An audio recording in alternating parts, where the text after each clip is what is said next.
All right, everybody. Good morning. Good morning. We are back again on the ROS Media channel. Welcome back. This is a follow-up to a previous conversation that Iain and I have had, where we began to unpack the claims that were being made publicly about Iain and the work that's being done here as well at the Republic of Old Souls. If you've not seen that interview, I encourage you to go to our ROS Media channel, where you'll see the Dan Neidle'S Malicious Assertions against Iain Clifford. That's part one. We're now on part two. So why are we doing part two? Well, since then, a number of new documents have come to light, okay, including forensic report, IRS-linked evidence as well, and formal legal actions now being prepared in the US. So at the center of this, there's a very direct challenge that's being made. Are these protocols fantasy, as Dan Neidle is claiming, or is there now verifiable federal evidence that tells a different story? So today we're going to go a little bit deeper into the subject matter. So Iain, welcome back. Well, it's good to be here. I wish I didn't have to talk about these types of things, but I feel it's necessary because there is an information war going on, and unless we put our side of the story out there, then people are just hearing a very, very one-sided bullshit story, which is coming out of Dan Neidle. So yeah.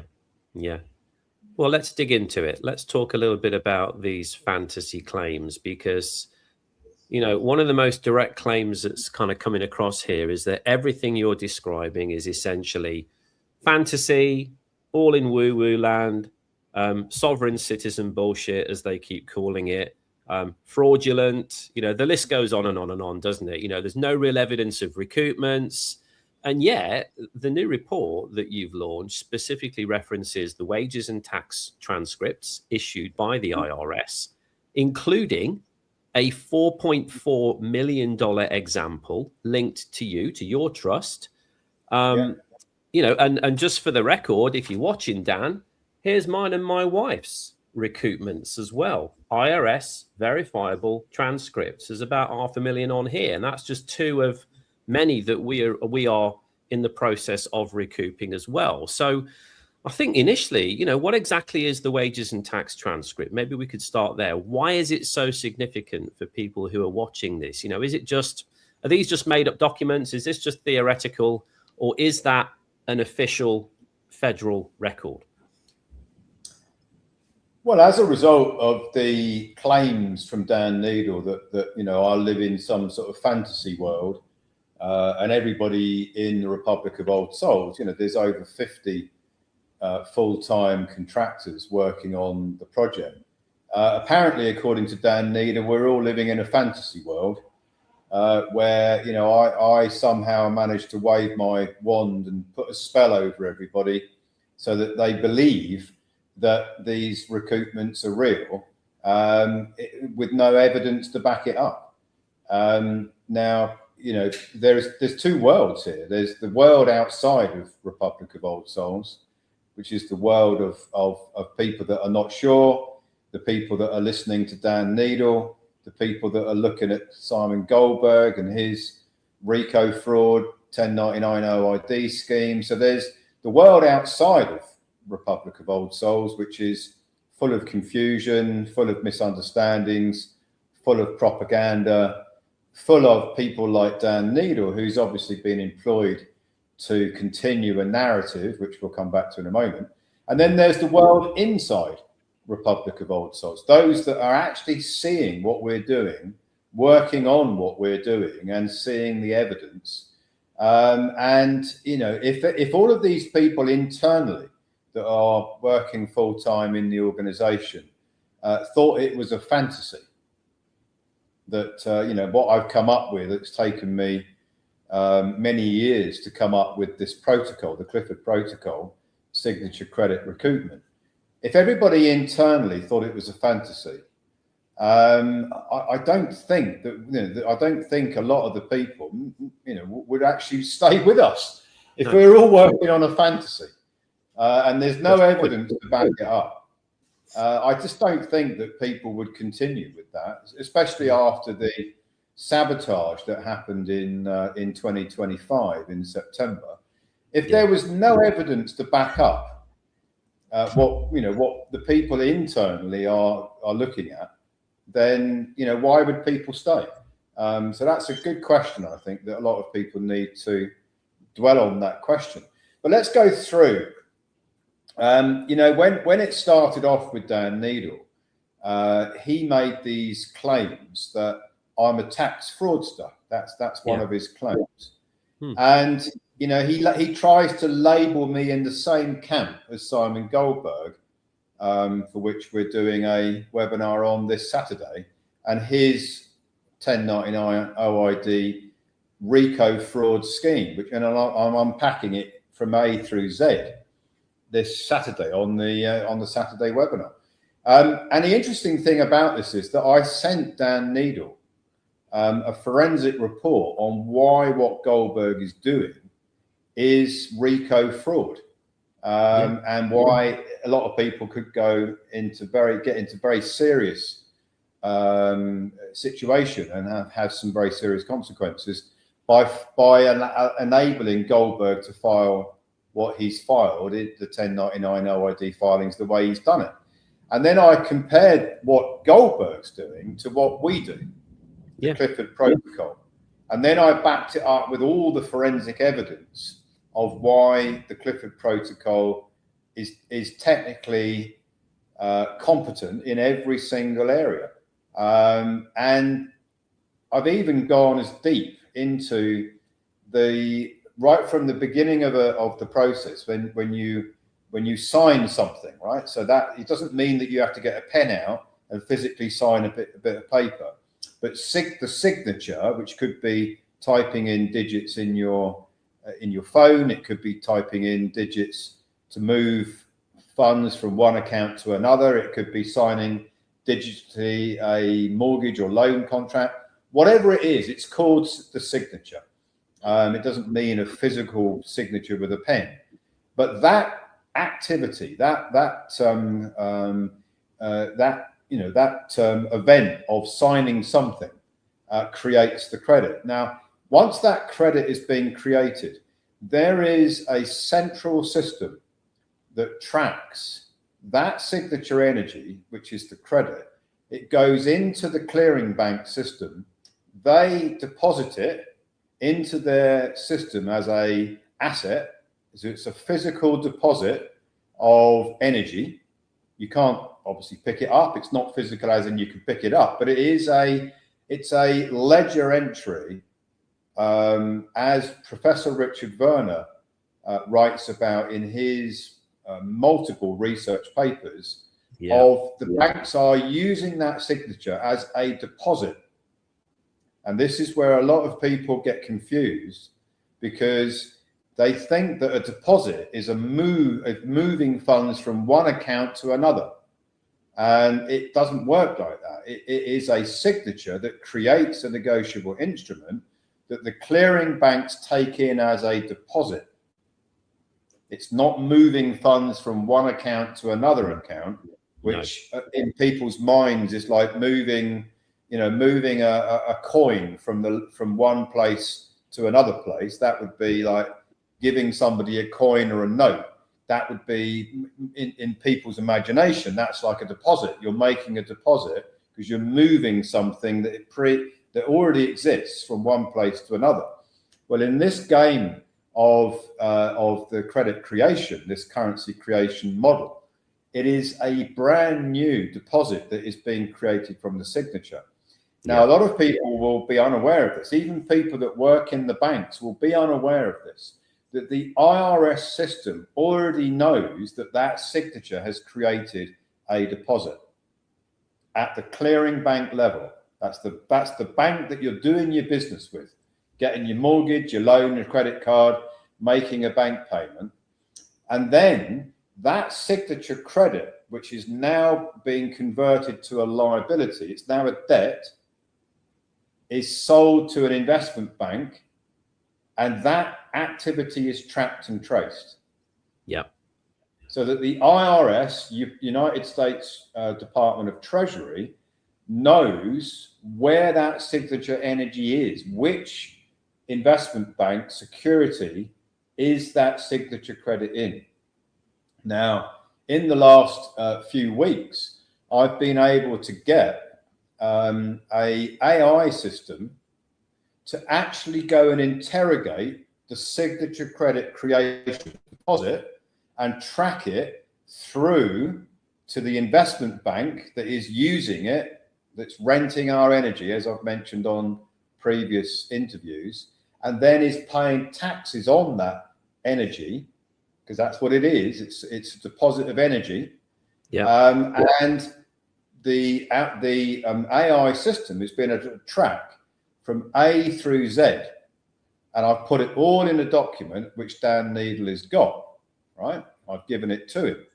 Now that demonstrates forensically, I could walk in a courtroom and I could put that evidence into a courtroom, and every single step of the process, if an AI can track it and do all that research and find it and track and trace it all the way through, how can it be a fantasy? Yeah. It's got to have a literal point of reference, hasn't it, to be able to do that? Yeah. Now, your report goes further, because, you know, I've kind of held these up. You've spoken about your 4.4 million that you've spoken about to Dan Neidle, but the report goes further because it states that there's over 600 million in evidence. And I want to just touch on that, because this is important. You know, this is $600 million in IRS issued transcripts across multiple different trusts. I mean, what does that actually represent, based on what you've said about signature credit and the fact that you've done this AI tracking and tracing of the process from front to back? If we've got 600 million in evidence across not just one trust, but a multitude of trusts, what does that mean? Well, what it means to me is that, you know, I've uncovered a system that a very tiny percentage of the world's elite bankers probably know about, and various other players in the elite sort of area of this monopoly board system. I've been able to uncover it, unpack it, and then get AI, because I interrogated it and because I know what I'm looking for and I know what I'm looking at. Yeah. I got an AI system to track and trace it all the way through, up to the point where the IRS is doing the same with their internal algorithmic system. And then once they've done that test and they've looked at it from A through Z, that's when they issue the wages and tax transcript to confirm that the grantor trust, which is operating as the holder in due course of the credit, as it confirms in the IRS publication 1212, has an entitlement, a lawful entitlement for the recoupment of the taxes that the taxpayer, which is the investment bank, has paid taxes to the United States Treasury, and the IRS's algorithm, which is called the 810 algorithm, has interrogated that credit, that tax, which is the original credit that was deposited, is now being matched all the way through the system. And the IRS now knows that that credit, that tax recoupment, now belongs to the grantor trust that filed the 1099 OID to correct the record, to divert the taxes from the payer, when the payer paid the taxes to the United States Treasury, and from the United States Treasury back to the grantor trust, where those taxes belong. Because that's what you're doing when you're doing recoupment, is recouping the taxes that ordinarily are retained by the United States Treasury as the bankruptcy trustee of the entire monopoly board. So when the IRS sends out a wages and tax transcript, they have done that check. They've got their algorithm to check that the claim that's being made by the 1099 OID filing matches their records. And then they issue the wages and tax transcript. And then following that wages and tax transcript, they are waiting for instructions. That's the IRS is waiting for instructions as to where to send that credit. So the wages and tax transcripts is not just some random, process that they guess. It's not a guesswork. It is forensically interrogated by their algorithm, and they've issued a wages and tax transcript. The very same wages and tax transcript which I sent to Dan Neidle, because I wasn't going to send him wages and tax transcripts for hundreds of the ROS members, what was originally Matrix Freedom members, because they're private. Yeah. And Dan Neidle knows that. Yeah. So I sent him my one for the trust that I had set up as the grantor, $4.4 million. I sent it to him. I explained what it was. And I've even done a video where I've broken it down about what it is and why it's reliable evidence of recoupment. Mm. Now, you mentioned a minute ago about trusts as well, and I think that this is a fundamental part of this too. The actual role of the trust structure itself. One of the distinctions in the documentation is that between filing as an individual versus filing through a 98 series international grantor trust. Why does that difference matter? It's a huge step in the process that if you don't get it right, that's where people get frivolous filing penalties. They get potentially they might get a recoupment and then have it drawn back from them. And or worse, if it's part of a scheme where there's lots of people doing it collectively, which is what Simon Goldberg has been doing, the administrator stroke promoter of that kind of a process could actually go to jail, as has happened in multiple cases, which I'm going to be talking about this Saturday. Yeah. You see, this is quite difficult for a lot of people to get their head round, right? The monopoly board is artificial. The living man or woman cannot step on the monopoly board. So if you picture an artificial monopoly board, think of it like a hologram, you're looking at it, but if you put your hand on it, your hand is going to go straight through it, yeah? You can't step on it, you can't rest on it, you can't sit on it, put your hand on it, or physically move anything around on it. But what you can do is you can put a new piece on that monopoly board. That, if you think of it like a hologram, you're putting a new holographic piece on that board, and that is a grantor trust. Now, because you are the birth certificate construct, which is also an artificial piece on the monopoly board, has created a grantor trust as the grantor. Now, here's the key difference. It's so significant. When your mum and dad registered the birth certificate construct, the event created a trust. And in that trust, which a lot of people think is a treasure chest, and they think it has got this hidden wealth in it, and you can somehow access your treasure chest of birth certificate wealth and all this nonsense, right? It is a trust where there is joint beneficiaries to that trust. The cabal, the state, is a beneficiary of that trust,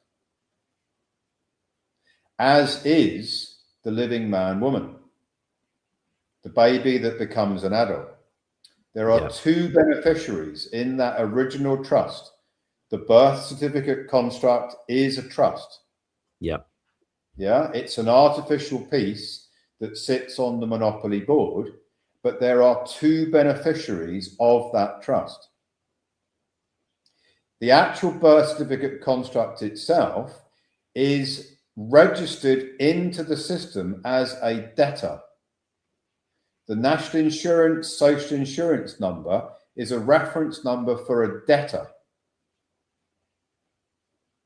So if you file a tax return, a 1099 OID claim from the position of being a debtor, where there are two beneficiaries of that trust, one of which is the cabal, and you've never corrected the record because you've left that birth certificate construct the way it was created, and you've never corrected the record, and because the living man woman has been operating using the name of the birth certificate construct in fraud, identity fraud, using the name on the birth certificate as if it were their name, the family surname, the whole of that birth certificate construct is operating in fraud as a debtor. So if that is the standing of the piece, that artificial piece sitting on the monopoly board, which it is, and then that artificial piece sends in a 1099 OID, claiming that there is abandoned energy owed back to it, where it's operating in fraud, because it's using the name on the birth certificate, holding itself out is the terminology in the law. It's holding itself out as if it were that entity, which it's not. The living man and woman is not that entity, and it definitely isn't that name. And it's been registered into the system, this artificial system, as a debtor, where the predominant beneficiary of that system, of that artificial construct, is the very same cabal that the taxes are being paid to. It has no standing. It has no claim. However, if the grantor sets up a grantor trust where the sole beneficiary of that trust is the living man or woman, there is no contamination of fraud. There's nothing going on other than that grantor trust can now operate as the holder in due course of the credit, as a nominee representing the living man or woman as the beneficiary, the sole beneficiary, or if it's not the sole beneficiary, the predominant beneficiary of that grantor trust.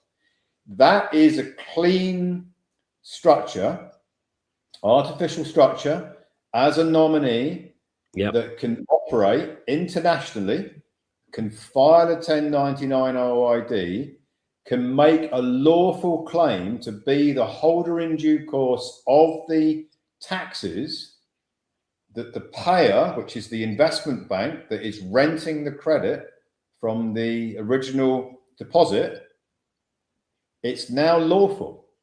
And the IRS system can see it because they know that it is a grantor trust that has been established with a separate tax reference number, which is the Iain number.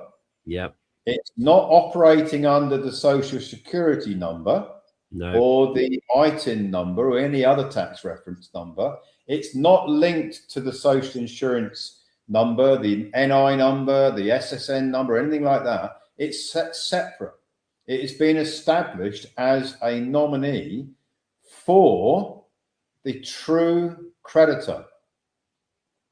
The true creditor is the living man or woman, the signature.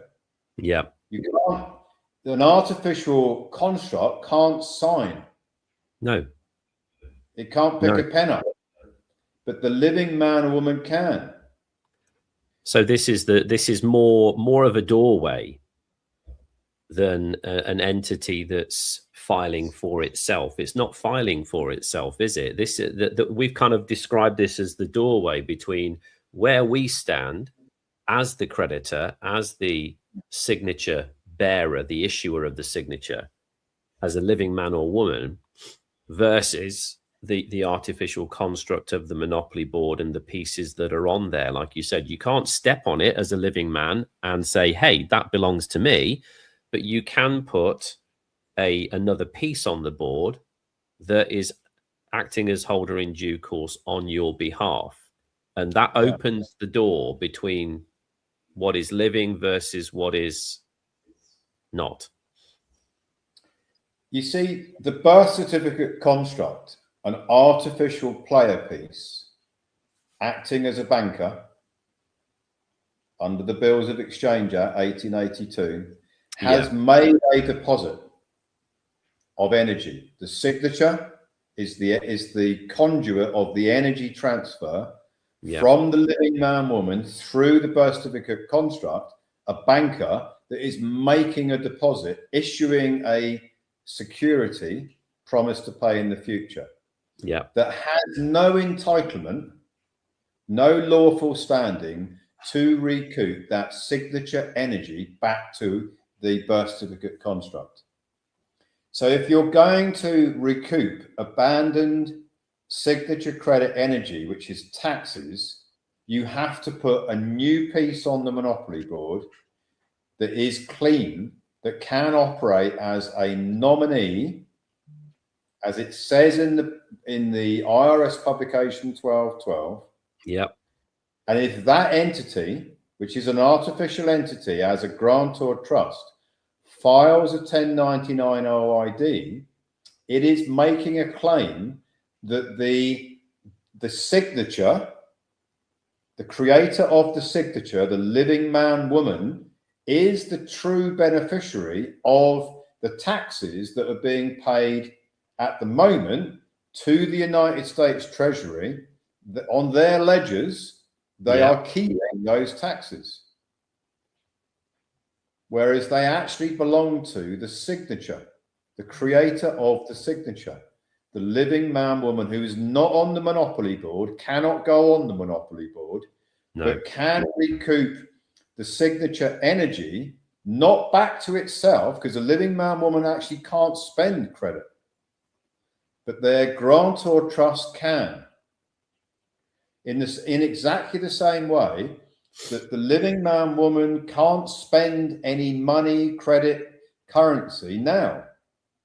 It's only the birth certificate construct that can issue deposits, get involved in debt, take on contracts, sign any, get involved in obligations, in taxes. It's all of that stuff is artificial. It takes a long time to get your head around how they've tricked us all, right? The living man woman can't spend anything, can't actually physically can't use money. There is no money. All that you can do is put another piece on the board and move that piece around the monopoly board, which is why monopoly is such a good analogy for this. You're just putting another piece on the board that has the standing to recoup the taxes that are already on the board and use them without constraint lawfully. Whilst the birth certificate construct is separate and has nothing to do with this. After the deposit was made, now it's down to the separate grantor trust as a player piece to lawfully recoup that abandoned credit energy, which is tax, and use it through a trust structure that can now spend and recoup it, separate from the birth certificate construct, which doesn't get involved in that. Doesn't need to be involved in that. No. And this is fundamentally where people are getting in trouble and getting it wrong, aren't they? So maybe we could just dig into that as a comparison then. You've explained the right way to do this. Let's look at the way people are doing this. Why does filing under a personal identifier like your SSN number, why does that trigger all of these issues? It triggers refund freezes, it triggers all sorts of different things, doesn't it? Well, people that don't understand how this system works, which is, the overwhelming majority, massive 99.999% of people that have looked at this subject do not understand it. No. Because if they did, they would be doing the Clifford protocol. They would be, because it's the only way you can get this to work. Yeah. So I know that people don't understand it, because if they did, there would be loads of people out there doing it. Yeah. There is a tiny, tiny percentage of people that are, I believe, doing it. And they are the ones that are never going to tell you what they're doing, right? No. They're the privileged few that are never going to tell you. And people like Dan Neidle are a million miles away from that elite group. A million miles away from them, right? So when I came across, I had all the pieces, and it took me a while to put them all together, to figure it out, and then to interrogate it, which is what the AI system has done. You can't go to AI and say, I want to recoup signature credit. Can you map out how to do it? Because it's going to tell you it's a fantasy. It's going to tell you it, which is where probably Dan Neidle's getting it from. It's going to tell you if you do it, it might be unlawful. You might go to jail. It's all a theory. There's no evidence to back it all up. I mean, if anybody wants to verify that, just if you've got access to any AI, just put in there, I want to recoup abandoned credit through 1099 OID, and see what it tells you. See what it comes up with, yeah. But you see, the AI systems don't want you to know how this works. You have to know more about it than the AI system is going to tell you before it will reveal that actually what your knowledge of it and your map of how it works is correct. But it's not going to tell you that. Well, if you just go to your AI and say, tell me how to do signature credit recoupment or abandoned credit or 1099 OID, it's literally going to come straight back to you and tell you that it's a myth, it's a theory, and worse than that, if you try and do it, you might end up with a frivolous filing penalty, or worse than that, you might go to jail. And then most people would go, well, I'm not going to go any further with this then, am I? Because it all looks like it's illegal. Yeah. And I'm going to walk away from it very quickly. But if you do what I did, which is to break all the components down and then get it to agree with you that each component of this process has standing in its own right. Yes. And then join all those components together. Now it can't tell you that what it's just told you is untrue, yeah? No. If there's 10 components and you get it to tell you that each one of the 10 components is verified and it's got standing on its own and it all checks out as an individual component, if you then put those components together in a process, the AI can't come back to you and say, well, actually, I lied to you. These individual components don't do what we've just agreed that they do. Mm-hmm. That's how I got it to tell me. And then I went further and I said, well, if the IRS has got a system that tracks the credit, if they've got an algorithm, the 810 algorithm, if they've got a system that tracks that, there must be other database systems that can track it. Yeah. Find me the other systems.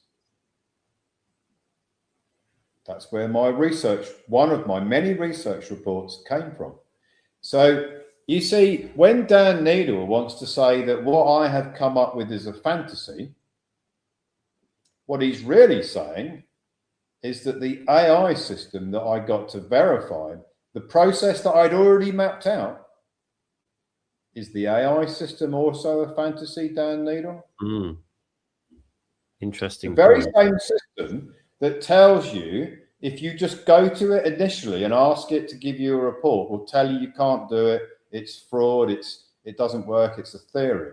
The very, very same system is verifying everything I already told it and showed it, and then going further than that and actually finding the signature credit that's gone all the way through the system. And I can ask it now to tell me, as I did this morning, NatWest Bank, one of the biggest UK banks, where they are a particular council, Coventry Council, uses NatWest Bank to collect the council tax. Tell me, where does that council tax deposit signature credit end up? The Bank of New York Mellon. And it can tell me all the journey. So is that a fantasy, Dan Neidle? I don't think it is.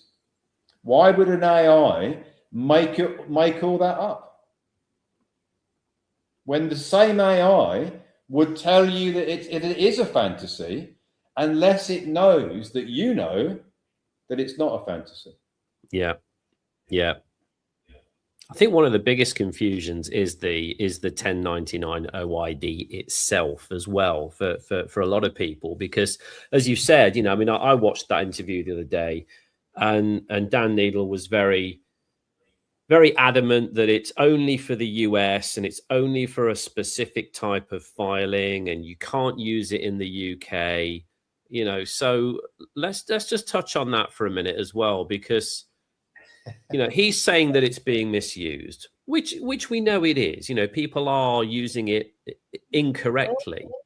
But your position is that when you look at what's defined, and you've mentioned IRS publication 1212 specifically, the report explains that the IRS runs this matching system, that there is the 810 algorithm. So there's cross-checking against bank records. Maybe for people who are just watching this for the first time, I know this is a deep subject, and we've done Infinite Money interviews together where we've got into this in a lot more detail. But in terms of how that works, from what is clearly documented in the IRS's own publication, Article 1212, how does that work? The matching system, the 810 algorithm, and the cross-checking against the bank records? Just because this is clearly a journey and a process. It's not just you put a piece of paper in and you get a check. It doesn't work like that. So could you just maybe break that down a little bit for us? Well, people like Dan Neidle, you see, who would look in the mirror and think that he's really smart, right? That would be his reflection of his image in the mirror when he's looking in the mirror in the morning. He has convinced himself that he's very smart. Why? Because he's been on all the courses. He's been promoted up through the Magic Circle law firm, which I say is a privileged track that he's been on, because he's been sponsored all the way through, because I've done a bit of research on how he got to the head of tax at Clifford Chance.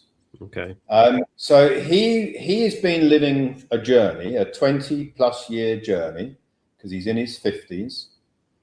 So he's been on a 20+ year journey at Clifford Chance, where everybody around him is looking at him as if he's really smart, right? So he has convinced himself, based on the courses he's been on, based on the people around him, based on his whole network of elites in the UK, that look to him as if he is an expert. He's now being interviewed on channels like this Mind of Steel channel. Yeah. He's put himself into this position where he thinks he's smarter than everybody else, which you can obviously tell when you listen to him. Mm-hmm. That's his self-image, right? He's way too smart for the average guy. Yeah, he's way too smart.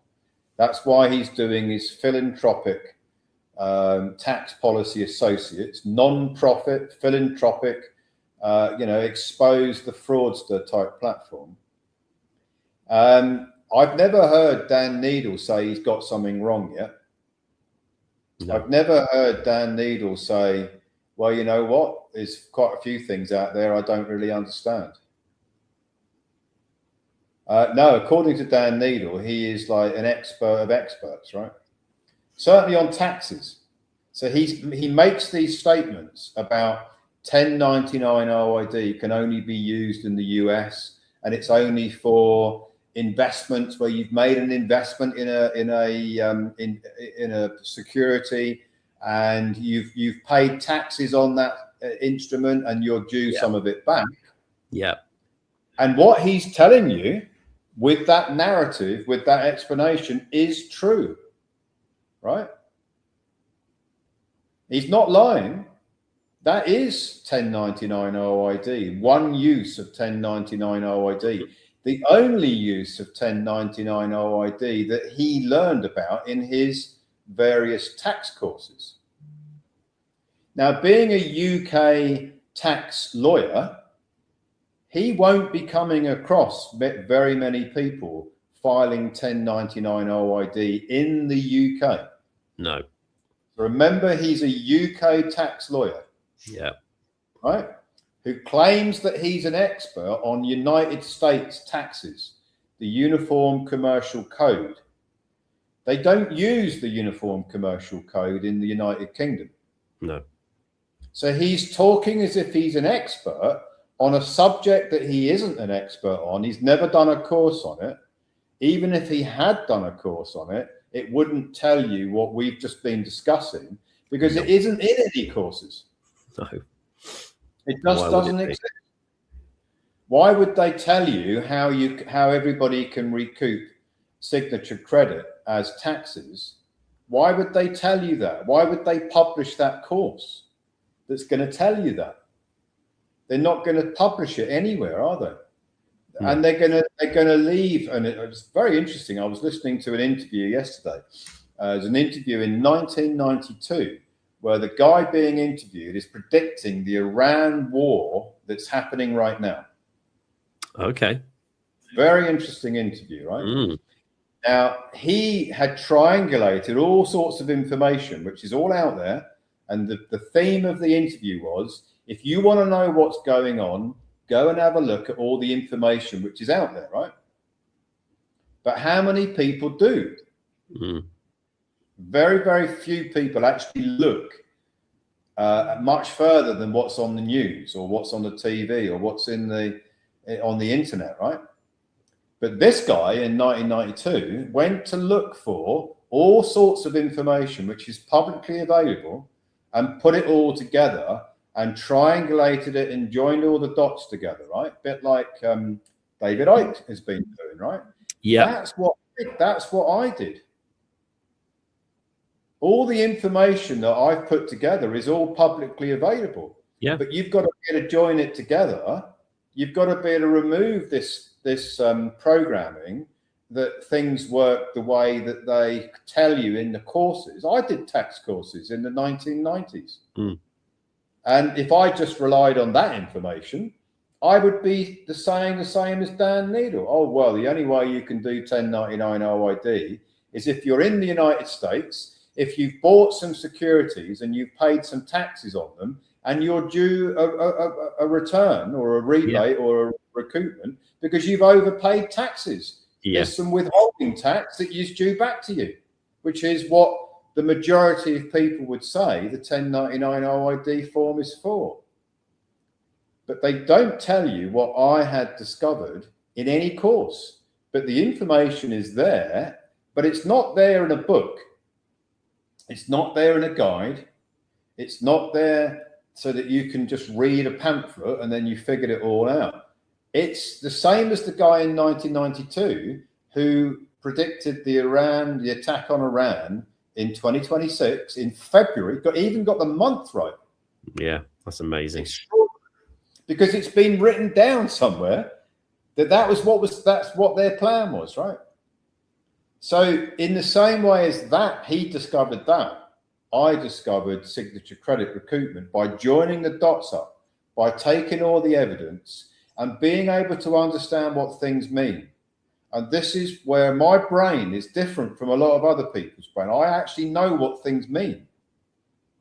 And that's the difference between my brain type and other people's brain types. But I can't play instruments or sing I can't do all those things that others can do, but I can see what things mean, and I can see how they join together. Now, I don't know what brain type Dan Neidle's got. I don't think he's got my brain type, because if he had my brain type, he might stop for a moment and think, maybe it doesn't work the way I was taught. Yeah. See, my brain would say it doesn't make sense what I'm hearing. What I'm reading about the conventional 1099 OID doesn't make any sense when you add into the equation that Professor Richard Werner, the Bank of England, is telling you that credit is created from the signature. It doesn't make any sense that the only way you can recoup your withholding taxes in the conventional way, 1099 OID, is if you're in the United States and if you've bought some investment securities and you've paid some withholding taxes on them. How can that be the case if credit is created ex nihilo out of nothing? How could it? It doesn't make any sense. So if you've got my brain type, you're going to go, well, that doesn't make sense. Let's go and look into it. And question that. Yeah. Question it. So you see, Dan Neidle's frame of reference is what he's learned, right? Yeah. It's not forensic. He hasn't done a forensic research on it. He only knows what he's learned. He hasn't questioned what he's learned to be true. Now, there's a theme with Dan Neidle, right? So if you look, just indulge me a moment, right? If you go on the internet and put in Iain Clifford or Iain Clifford stamp, you're going to get 4 pages of narrative that Iain Clifford is a sovereign citizen. Iain Clifford is a free man on the land. Iain Clifford is a fraudster. Iain Clifford is in exile because he's on the run. Yeah. Right?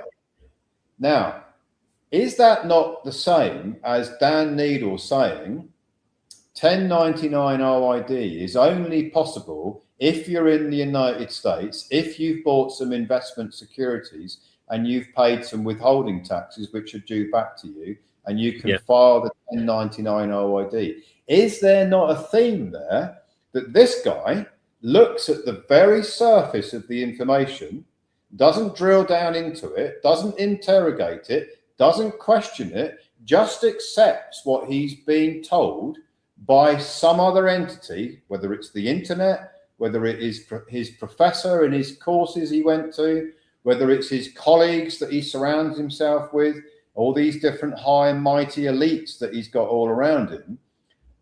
None of them actually know how it works, but that's his frame of reference. So when Dan Neidle is looking in the mirror, he sees a guy who's very smart. He sees a guy who has been advising top tier companies and very powerful and wealthy individuals on their taxes. And he would never question the course that he went on 25, 30 years ago. He would never question the internet. He would never question that what he's been reading might actually be false information. Whereas I do.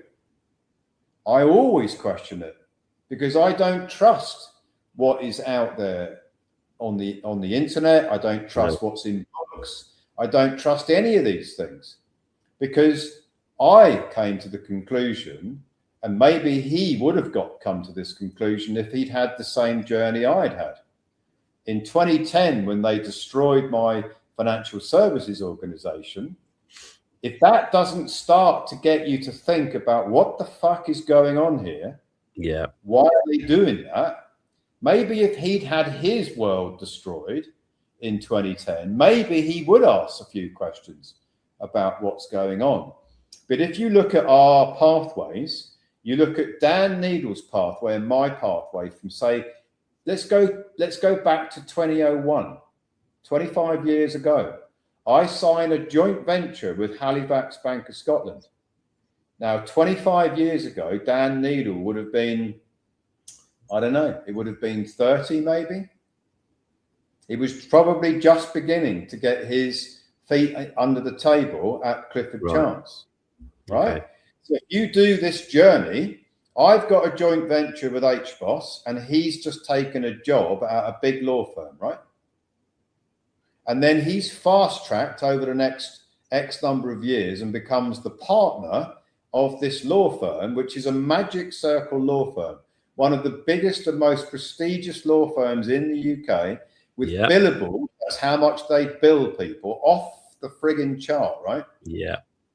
And I've got a joint venture with a bank with an unlimited credit line, right?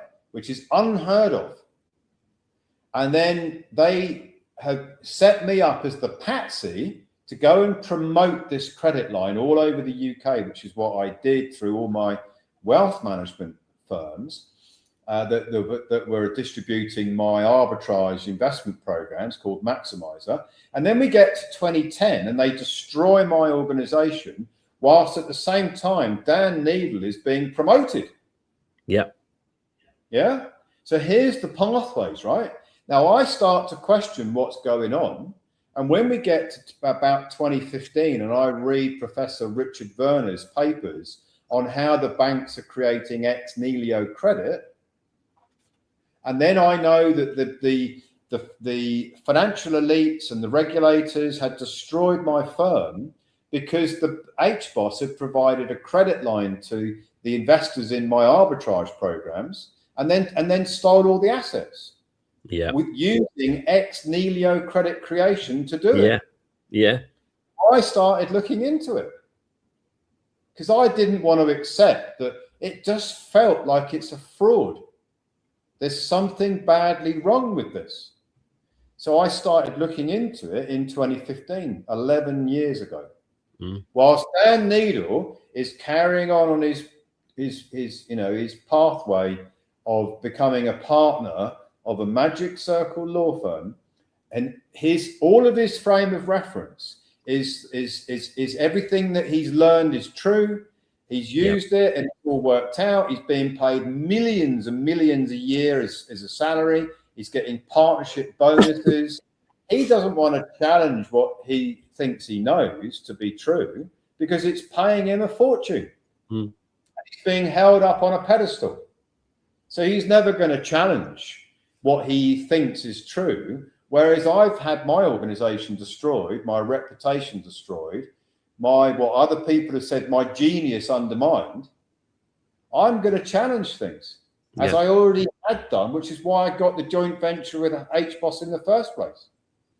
So there's two very different pathways, very different mindsets, very different brain types, and who is right and who is wrong. And I'm going to let the audience decide that. I want to touch on the sabotage event that you mentioned as well, because I do think that has some significance here. And I know we've mentioned it before, but just in brief, one of the most serious claims is what's described as the September attack. And that involved over 3,000 identity theft filings, didn't it? I mean, just in brief, what actually happened there? Well, just to complete this, this 1099 OID, because I didn't quite complete it. Can you file 1099 OID from the United Kingdom as a debtor? The answer is, yeah, you can, but it's not going to probably end very well for you, right? It's not, no. So if you're Dan Neidle and you label what we do with what Simon Goldberg does and say it's the same thing, now you can say that's a fraud, it doesn't work, look on the internet, people go to jail, blah, blah, blah, blah, blah, right?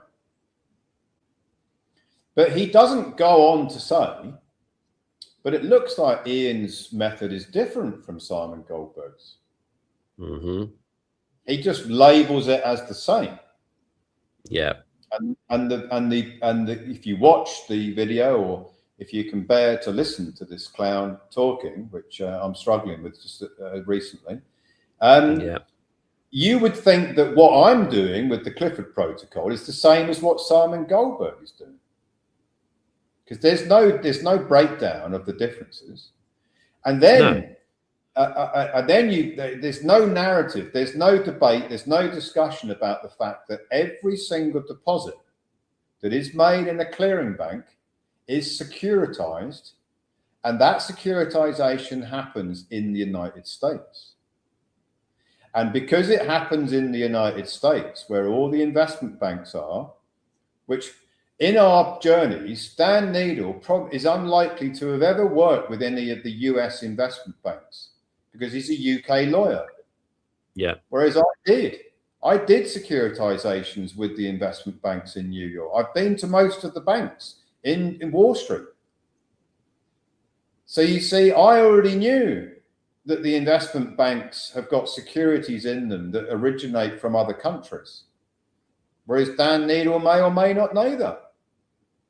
So if you make a deposit in a bank in the UK or Canada or Australia or New Zealand or somewhere else or anywhere for that matter, you make a deposit, get a mortgage or a loan or a credit card, Dan Neidle doesn't appear to know that that is going to end up in a securitization vehicle, in a investment vehicle in New York.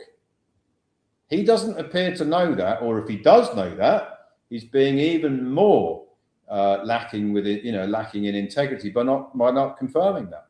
So when he says you can't do it because it's only in the US, he's missing out a massive piece of the jigsaw, which is all these deposits of energy end up in the United States. Why would they end up anywhere else when the United States Treasury is the bankruptcy trustee for the whole monopoly board? Why would they end up anywhere other than New York or in the United States?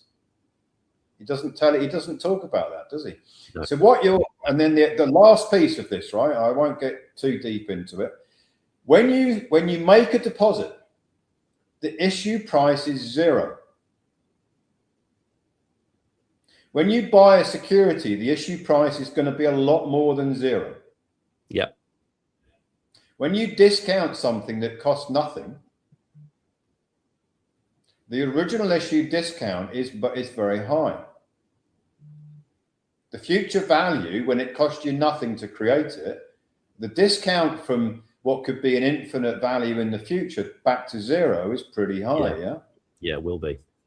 Whereas if you buy an investment security for $1 million and then you claim that it's worth more or less than that each tax year, and you've got to pay taxes on it, which is the withholding tax, which is what Dan Neidle's talking about. Yep. That's a completely different kettle of fish. Yeah.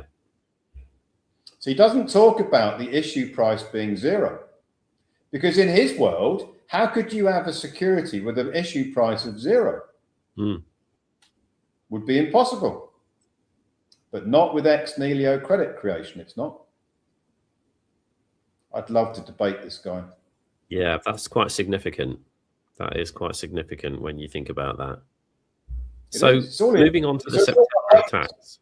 In all my research papers, which he's got, and it's interesting that he stopped focusing on the technical side now. It's very interesting. Yeah.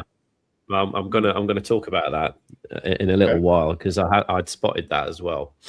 So I want to just touch on the September attacks just briefly, because we're talking about 3,000 filings here, aren't we? Identity theft filings. I just want to talk very briefly about what happened, how that triggered this system-wide freeze as well on verified recoupments. And whether you believe that was just a random event, whether it was a coordinated event, what exactly was that? Because I want to bring that into the frame of the legal escalation as well, because it's important. It's part and parcel of that. So if you could just briefly touch on that, please. Right. So in order to understand this, if this was like a play and you went to watch it, you're sitting in the theatre and you're watching a play, right? You've got to understand who the characters are. You've got to understand what their agendas are, what their motives are, what their fears are, what their desires are, right? Like you would do if you went to watch a play or a movie or anything else, right? If you don't understand who the characters are, what's going on with them, what they're trying to get and what they're trying to avoid, then this doesn't make any sense, right? So think of this like a play where you've got some characters, and they've all got a different role to play in the play, right? Yeah. So you've got you've got Amy Sanger, who is at the time and has been for a long time the fiduciary of the Matrix Freedom Reserve, which doesn't belong to the Matrix Freedom members, but it is a reserve that is being used as and when necessary to underwrite and underpin the costs, because the organization has got a large cost to finance. Yeah, operating costs are large. Yeah, there are sometimes gaps in how much is coming in and how much is going out. So Amy Sanger was appointed as a fiduciary to look after the reserve that ultimately belongs to me. Well, it belongs to trusts that I am the beneficiary of, right? So I've said this. It's not. I'm not going to disguise it. I'm not. It's not. It's nothing clandestine going on. That's just the reality of it, right? Yep. At the same time as Amy Sanger is appointed as the fiduciary to look after those funds that are held in trust, she is also personally $650,000 in debt, not on a mortgage or a loan that she's funding, to her family, to some very aggressive creditors that are threatening to literally come and harm her unless she pays back the 650,000, which is a number of different creditors. Right? She had kept secret. This is her secret. Nobody outside of her close circle of family and friends probably knew that she had this range of debt. So she is terrified of the creditors coming round to her. She ran some sort of trailer park that she ran. She's actually buried some of the things that she's bought with the credit so that they can't find them. This is all come out later, right? So the character of Amy Sanger is deeply in debt, is terrified of the creditors getting hold of her, and trying to get her, squeezing her for the repayment of the debt, right? At the same time, Amy Sanger is the head of the Department of Trustees. There's 36 trustees that are operating as trustees for 3,000 grantor trusts. So you've got 3,000 trusts, 36 trustees. So just round it up, round it down. There's 100. There's 100 grantor trusts per trustee. It's easy numbers, right? There or thereabouts. There or thereabouts. Now, all of those trustees, if they were all in the play, in the movie, they are also expecting their signature credit recoupment, because they're all in the program, right?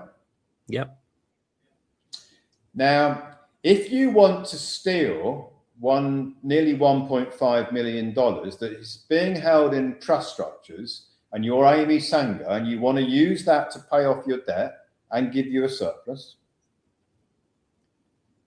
if you then imagine that the information that you're looking at Dan Neidle's blogs, which are all over the internet, which are saying that Iain Clifford is a criminal. Iain Clifford is a tax fraudster. Nothing Iain Clifford's ever done works, which is all the narrative that you're going to be reading about if you're reading Dan Neidle's blogs, who's one of the most highly respected lawyers, tax lawyers in the United Kingdom. So he's not a random blogger with some crazy narrative that hardly anybody would believe. He's got a lot of credentials, right? And a huge following, and a massive social media following, right? So if you're Amy Sanger and you're looking for a way to steal $1.5 million with no comeback on you, you would wait until the FCA have convicted Iain Clifford Stamp in July, the end of July 2025. Because now Iain Clifford is now verified on the internet with the documents a criminal. And you've got Dan Neidle, who's been saying it, and Iain's a pseudo-law, sovereign citizen tax fraudster. So you've got that reference, and you've now got a sentence. If you're Amy Sanger in the play, this is the character that she is playing out, right? Now, if you want to completely undermine the whole Matrix Freedom's 3,000 grantor trust, because you want to wipe the organization away, right? You want to completely destroy it so that nobody can come back on you. Iain can't come back on Amy Sanger in her mind, in her character, because he's a convicted criminal. How is Iain going to sue her in the United States if he is a convicted criminal? So she can steal the reserve, and she believes in her character, in her script that she's reading in her part in the play, that she is untouchable. Now, she doesn't want to disadvantage the 36 trustees who are all expecting their signature credit recoupment, but she's learned how to do signature credit recoupment from Lisa Griffin, who used to be the head of the department, the tax filing department, who'd learned it all from me, who was doing signature credit recoupment herself against the contracts, in breach of her contracts, and had just had a result. Had actually recouped her own abandoned credit using the Clifford protocol to do it.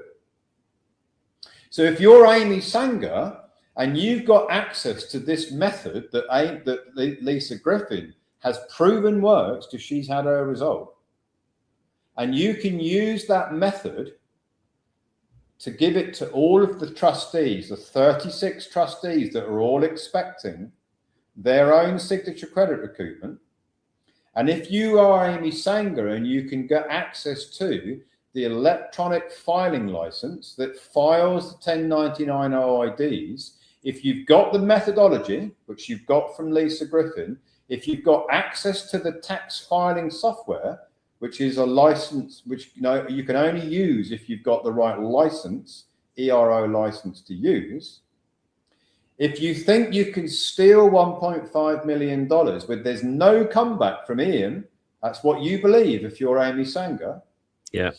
If you can give all your trustees that are in your group, because you're the head of the group, you can give them their signature credit recoupment by using the electronic filing software, which they all did. And if you can, in the bargain, destroy Matrix Freedom by cancelling all of the recoupments, by filing fraud identity reports, believing that there's never going to be any comeback because Iain Clifford is a criminal, convicted criminal, according to Amy Sanger. That's what her frame of reference says. You've now got a scenario where you can conduct, if you're Amy Sanger, in her mind, you can conduct a perfect crime. You can steal 1.5 million, believing there to be no comeback on you. You can undermine all of the Matrix Freedom recoupments because that destroys the organization, and then nobody else is going to come back to you and challenge you. And you can still provide the recoupment of signature credit to all of your trustees that are in your private group, because you've got access to the know-how and you've got access to the tax filing software that will make all that possible. That is exactly the character and the role that Amy Sanger was playing.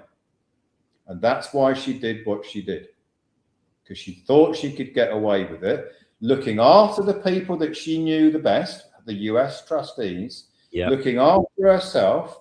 By the way, she could get her own recoupment of a signature credit as well, obviously, whilst everybody else loses. And then she can join together with others and say, well, Iain's a fraudster, isn't he? And Iain's this fraudster criminal that I had to move away from him because if I'd stayed working with him, I could have gone to jail. That is the character that Amy Sanger was playing out up to September of 2025. And then since September 25, because the whole of her belief system has been dismantled with great big doses of the truth and reality, probably more than she can bear. that the trustees that she was looking after have disbanded, that the electronic filing officer, who I call WK in all my documents, has filed a fraud report with the IRS, naming Amy Sanger, naming Lisa Griffin, naming Marilyn Prospero, naming Mark Gobrill, naming Janet Ball, naming a whole bunch of other people, having used his license without his authority, having a case being filed in the New York District Court in New York to investigate who the $1.5 million belongs to. Does it belong to Amy Sanger? Does it belong to Iain?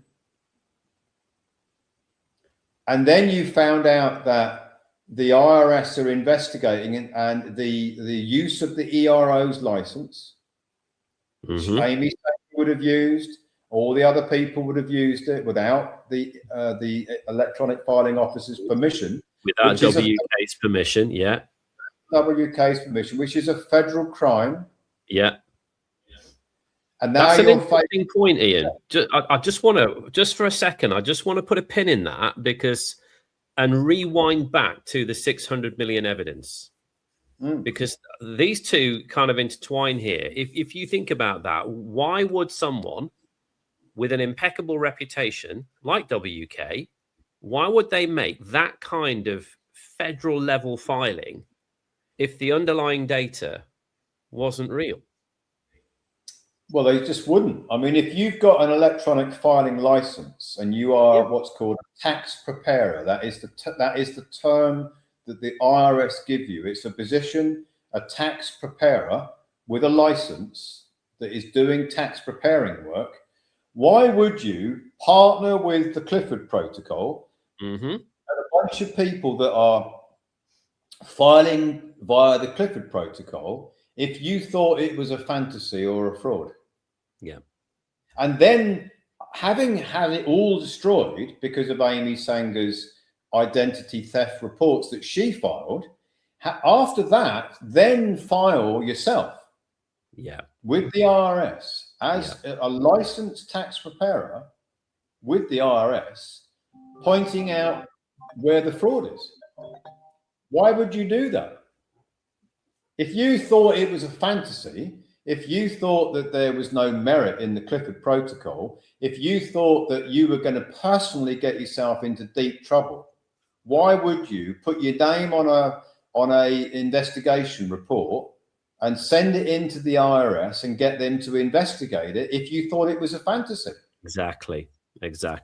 That just kind of, that was just a penny that dropped for me there as well, going back to the actual evidence, and that you've got Dan Neidle'S saying that's just fantasy. You know, this 600 million, it can't be possibly real. There's so many other moving pieces to this whole equation in terms of people and characters, like you've mentioned, you know, not just Amy Sanger, but including people with impeccable track record and reputation like WK that are pivotal in what's been going on here as well. So let's talk a little bit about the actual escalation then, because if we've got this sabotage event that we've just discussed, you've also got, to some extent, you've got the public narrative as well, because that is just, it seems to be unchanging, doesn't it? You know, that you've got all these documentary, all this evidence that's been put, a ton of it in front of Dan Neidle, and yet, regardless of what you've put in front of this guy,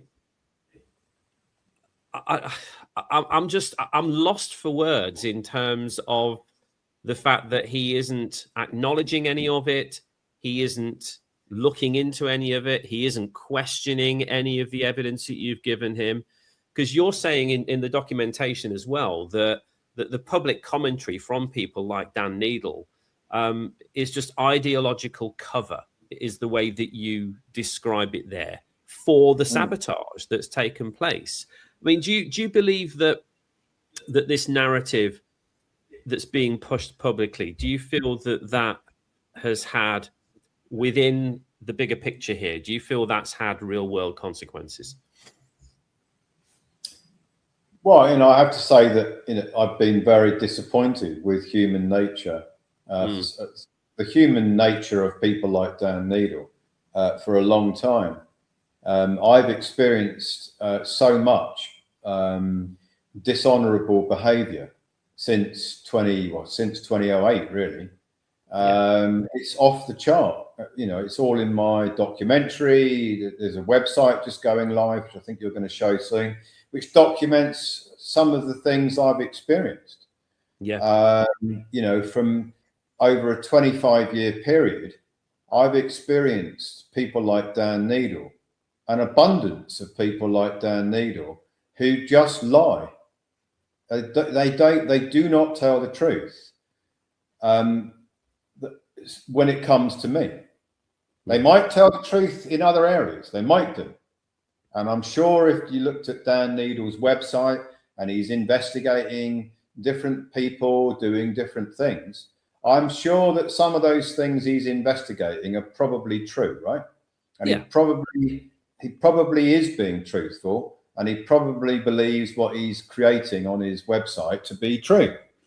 But when it comes to me, what happens, and it's happened for 25 years and more so in the last 16 years, is that there is the truth and then there is the propaganda narrative. Yeah. And the propaganda narrative never goes away. The propaganda narrative is that Iain's an idiot, Iain's a fraudster, Iain's latterly a pseudo-law sovereign citizen, free man on the land. Iain can't write. Iain is somebody who spends all of his time seeking out fraud schemes that he can prey on the vulnerable, take their money away from them, never have any good intentions to do anything other than defraud people. And that is the propaganda narrative, which you can download from multiple sources on the internet. So it's got to be true, right? But then there's the truth, which is the diametric opposite. It's the polar opposite of who Iain Clifford really is and what he really does. And the fact that he is a whistleblower is the pivotal truth and reality that the majority of people do not understand. Have no comprehension of it at all. No, because they're seeing the narrative that's being pushed.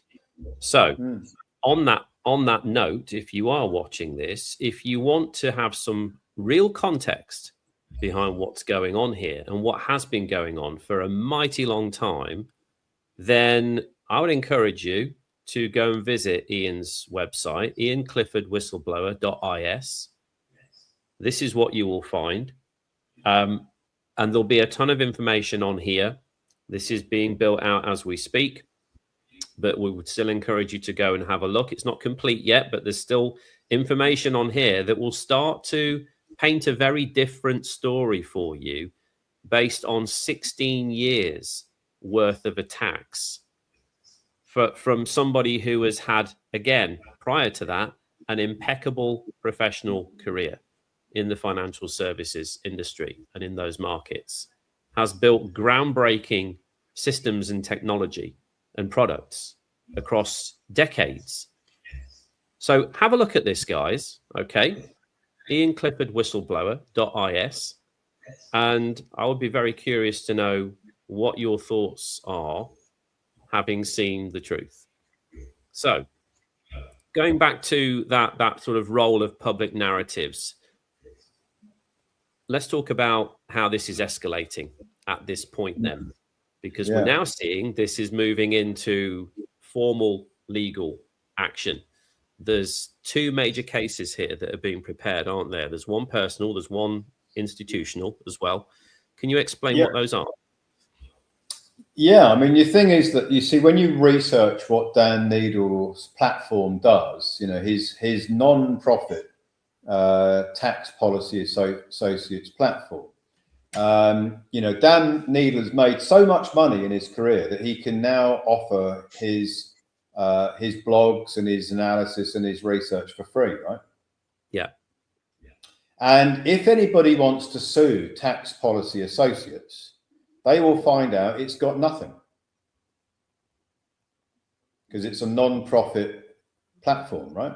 Yep. And let's suppose that you actually have a case to sue Dan Neidle for something he said about you. Dan Neidle will then go to the British courts and say it's in the public's interest to know about whatever it is he's saying. And he gets something called a SLAPP order, SLAPP. Yeah. Which means that the damaged party cannot take a case up against Tax Policy Associates. Okay. And he's used this defence, there's two layers of his defence, a number of times. More recently, with an 8 million claim against Dan Neidle, who criticised somebody, a tax barrister, who tried to sue Dan Neidle for £8 million. And the Dan Neidle only recently, and within the last 2 to 3 months, got a SLAPP order preventing the guy who lost 8 million from suing Dan Neidle in the UK. So this is the strategy, right? If you are working for the cabal, the elite, and you are Dan Neidle, and you want to attack people, knowing that they can't come back at you, in a similar way to Amy Sanger thought she was invincible and nobody could come back on her, Dan Neidle has got that belief as well, right? Which is why he operates with so much hubris.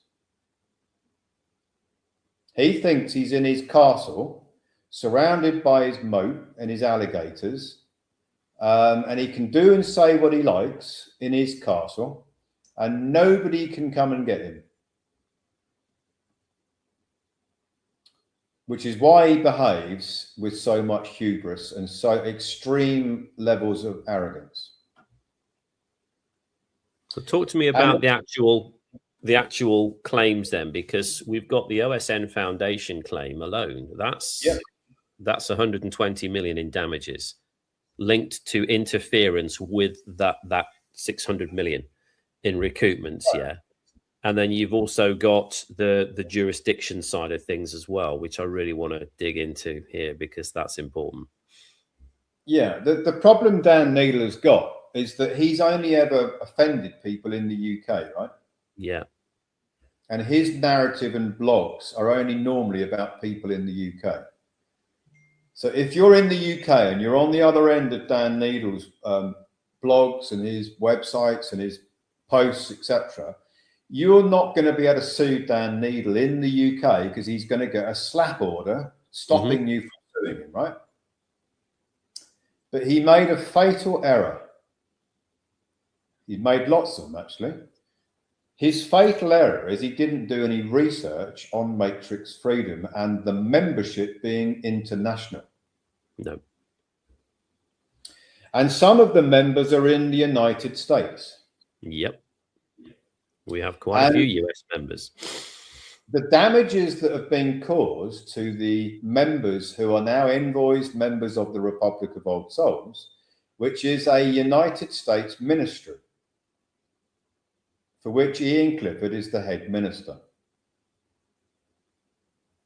So now you've got an international scene going, you've got an international playing field now, not a UK playing field where he can stop you from suing him with a SLAPP order.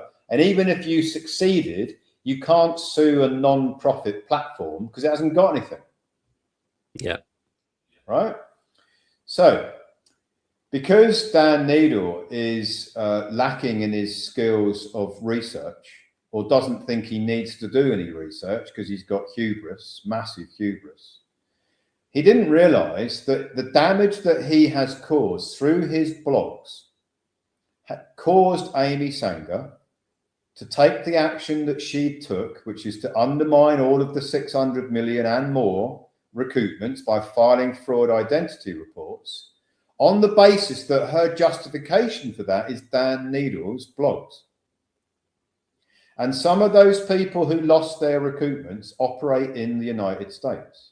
And all of the grantor trusts that filed for those recoupments are in the United States because they all have US EIN number. Yeah. So now you've got damages which are going on in the United States, right? And then you've got one lead claimant against Dan Neidle that he doesn't even know it exists because he doesn't do research. You've got the OSN Foundation, which is a Panama foundation that I established to finance the freedom plan and the sovereign nation of Republic of Old Souls. And that nation, that foundation was due to get 20% of the 600 million as its financing share of those recoupments, and it was going to use that to finance the independent sovereign nation of Republic of Old Souls and all of the freedom plan, which Dan Neidle doesn't know about. No, he doesn't. Know about it now, but he didn't know about it before because he doesn't do research, right? Because he thought he was untouchable, right? Al Capone thought he was untouchable, went down for tax fraud. It's an interesting story. So there is a case that will be served on Dan Neidle very soon, where the lead claimant is OSN, the foundation that was contractually entitled to $120 million that would have received from 600 million of recoupments. It actually was due more than that because there was a lot more going through in the pipeline than 600 million. That's just the confirmed amount, right? So that is a claim, and in the law, that type of claim is called vicarious liability, and tortious interference. Dan Neidle's blogs tortuously interfered with all of the contracts between the grantors, the grantor trusts, and the OSN nation, OSN Foundation as the financing entity for the nation. When you interfere in a contract, that's called tortious interference. Tort, damage, wrong. So you're interfering in a contract, causing harm to the parties within the contract. That is tortious interference. And you don't have to be in the United Kingdom to be able to take a claim out against Dan Neidle, who is in the United Kingdom. And his medium of damage is the internet. His medium of damage is his blogs, which you can read from anywhere in the world. Specifically, in this case, in the United States, where the grantor trusts have an EIN number, where, strangely enough, and the irony of this is, there's many, many ironies here, that Dan Neidle confirms on his blogs and on his interviews that you can only file 1099 OID from the United States. Well, that's the very same place where the lawsuit is going to be structured. Because the lawsuit plaintiffs are the 1099 OID trusts that owe 20% of their recoupments to the Panama Foundation. So if you're watching this, Dan, which I'm sure you will do, you've already confirmed on your Mind of Steel blog and interview that you can't file 1099 OID from the UK really, but you can file a lawsuit in the United States when all of the parties are in the United States, apart from Panama, which can sue internationally and have the case heard in the United States. So that's case number one, right? Now, case number two is even more interesting, or it is to me, because case number two is there is malfeasance in public office. So that is the FCA, that is the courts, that is the Treasury, the United Kingdom Treasury, that is the Bank of England, that is all of the regulators that should have stopped the banking fraud that I blew the whistle on in 2008, 2009. It's all in my documentaries on that website we just looked at. 90 billion. If you then wind the clock forward and miss out everything that went on from 2008 to 2023, just ignore all that for a moment And then you have the FCA with their entrapment by design narrative and plan and playbook, where they invent a prosecutor, Alistair Mackenzie, who's a fictional character, where they invent an investigation where there is no investigation, where they invent that they've served all the documents, which is the writs, warrants and orders of the court case, and you haven't served them lawfully, but then you manage to railroad a conviction against Iain Clifford Stamp, the birth certificate entity, where Iain, the man, is the agent for it, liable to go to jail.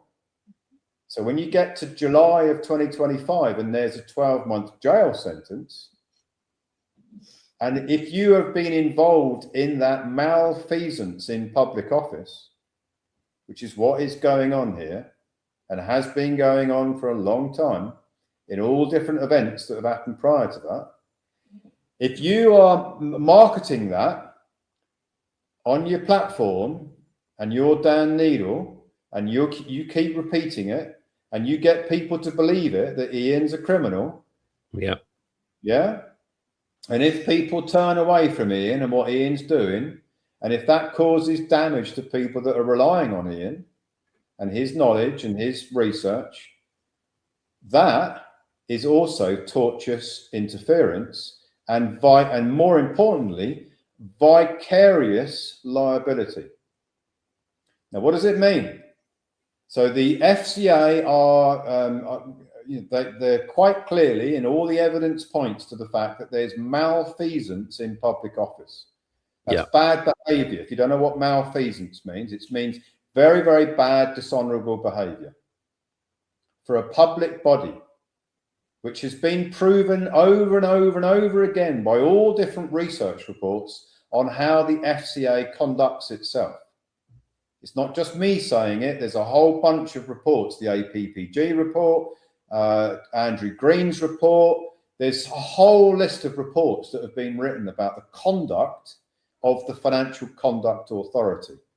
Malfeasance in public office, hubris, fraud, forgery, it's all in there. It's all in the research reports. Yeah.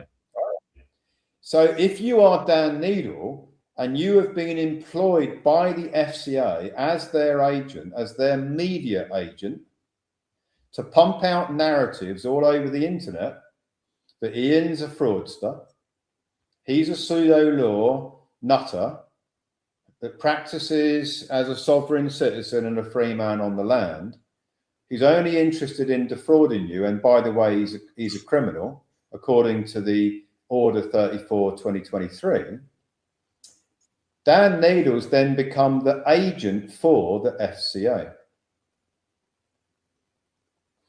And if you want to, which I do, sue the FCA, if I tried to sue the FCA in the United Kingdom, the case would be railroaded.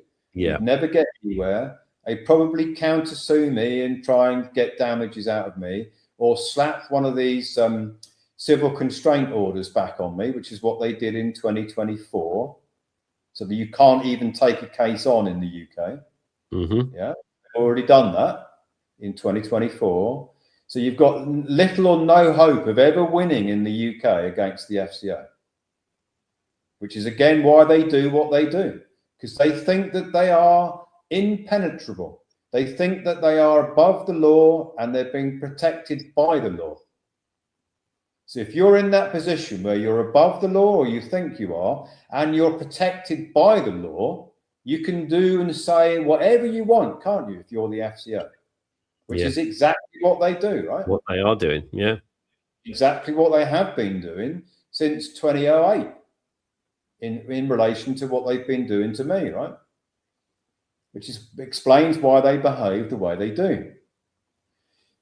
But if you change the venue and take that case into the United States, this is case number 2 now, you take the case into the United States because the head envoy, the head minister of the Republic of Old Souls, is having his religious beliefs infringed and damaged by Dan Neidle, who is an agent for the FCA. In a venue where the FCA don't have their friends surrounding them who's going to protect them. in Wyoming, where there is no slap order potential, because many US courts have slap order. You can get slap orders in many court venues, right? In many jurisdictions, but not in Wyoming. Wyoming's not one of them. Okay. Now, you mention as well in that documentation something called the Calder effect test as well. Yeah. Sort of essentially bringing in foreign actors into a US jurisdiction. How does that work in simple terms? In simple terms, you have to demonstrate that there are damages in Wyoming.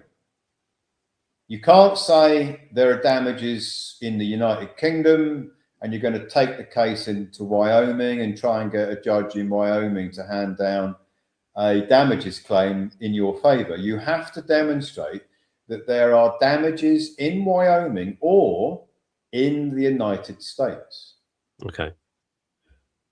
Well, that's easy to prove because all of the grantor trusts were established with EIN numbers. Yeah. And the tax filing license holder is in the United States. Yes. And some of the members who were expecting to get their share of that 600 million are in the United States. Yep. And the internet is available in the United States. Yep. And that is the Calder test. Okay. Can you transfer the damages to the United States? I say you can on every single level. Yeah. Yeah. And Wyoming doesn't have a slap order. You can't get a slap order saying, oh, well, you know, this is all for the public benefit, this information that Dan Neidle's been putting out there. Because in the United States, there is the freedom of speech. Mm-hmm. But in Wyoming, if there is damages being caused in a Wyoming courtroom, they don't look at the public benefit of the information. They look at the torts. They look at the evidence. They look at the substance of what's going on here. Yeah. And then the most inconvenient thing for Dan Neidle is that he has said on multiple occasions that Iain Clifford is a tax fraudster, meaning the 1099 OID scheme. Yeah. Which I can forensically evidence on every single level is not tax fraud. It's the complete opposite. And have done. So for the first time in Dan Neidle's career, it's my guess that he might be a little bit worried. Well, let's talk about that. Let's talk about that, because I think one of the strongest parts of all of this correspondence is the fact that he hasn't taken any of it into account. You know, you've mentioned there's this accusation within that of willful blindness, as you put it, that all this evidence that's been presented, all the forensic research that's been presented, it's just all been ignored completely. You know, so the argument's being made there, isn't it? That it's not just a misunderstanding anymore, is it? Let's be fair. You know, this is about knowingly, purposefully maintaining a narrative. That's how it looks. Well, you see, for a lot of people, they'll find this very, very difficult to accept, right? But I've lived through this for 16 plus years. You would imagine that if you put all the evidence down on the table, you wrote it all down, you could prove everything that you're saying, and you put that in a courtroom, you would probably believe, if you're in the majority, that a judge would look at all that evidence and say, well, on the weight of the evidence, I can see it's all true. I'm going to go with the weight of evidence and the facts. Yeah. Yeah. I think if you asked people, the majority would say, well, that's of course what's going to happen, isn't it? But it's not been my experience. No. Integrity Financial Solutions, the firm that I spent my entire 7 days a week working round the clock building, an award-winning firm, was taken out of the game. And when I tried to bring justice into that equation, all of the evidence was ignored by the High Courts. not by a magistrate who's a milkman in the morning and a magistrate in the afternoon. No, by high court judges. Mm. And then you take it into judicial review, which is a review of the decisions made in the high courts, and then that's railroaded and scrubbed from the record. So you see, I kind of got used to the fact that it doesn't matter what the facts say. It doesn't matter what the truth is. All that matters is the narrative and the propaganda and the agenda that the elites in the United Kingdom, operate within. Yeah, and they're pushing. Yeah. And if you're Dan Neidle and you're going out to lunch with all those same people that have been operating this propaganda agenda, thinking that they are untouchable, because this is the problem. If you read all of the reports that I have done that, on all the reports that on the HBOS scandal, on the banking and the 90 billion, on the public inquiries and all the investigations that took place into the insolvency of HBOS, there's one theme all the way through it. No one at the top of the system has ever gone to jail. Not one of the main players that were the movers and shakers, the powerful ones at the top, not one of them has ever done any jail time.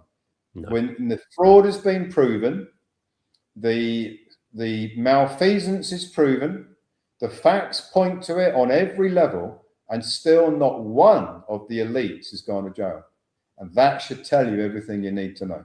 Yeah, 100%.